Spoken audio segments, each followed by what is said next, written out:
essa que está costando que nós está querer e segurar-se para é tópico no futuro, é tópico na relevância de fortificação, mas também tem educação e formação, mas é que a recapacitação de sistema nós por contribuir com ele. Então, na final da assembleia, nós também vamos reconhecer que essa aqui que nós temos certificado, que é um processo intensivo, para o que vamos ter mira é ação também de cambio que seguro é do soberano aqui a para seguir brinda outro nome do parlamento também. Você tem um plano que vai delinear conta vai fazer aqui? Bom, a parte mais importante é que nós temos que apresentar, a gente quer que nós também apresentar essa aqui também no parlamento para a comunidade completa por Raia, a gente quer para quizás nós está pedindo por arriba,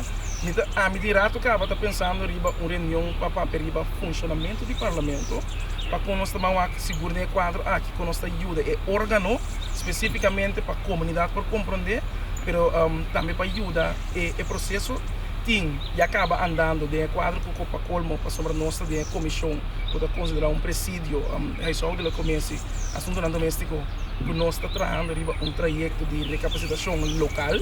que mesmo que nós também ajuda parlamentário não para não por ganhar extra cursos e nada desejar como para debater tópico não necessário trias política etc. Então nós também combinar essa aqui com seguro e experiência que nós temos de escola de governo de CAAP maneira de parlatino com nós também essa aqui quizás para 2 meses durante a por bini pero a mim também que nós precisamos abrir essa aqui para a comunidade para mim de comunicação também por ajudar a fortificar na mesa de tipo tópico aqui então se você quer dar informação aqui não está ajudando então é importante para seguro no momento que você mira você pode traspassar o conhecimento e tudo do país aqui bem há mais de oportunidade aqui você aguenta que para sempre. Então, é espaço aí, mas você pode ordenar para a gente compreender e vai ser trabalho melhor com isso.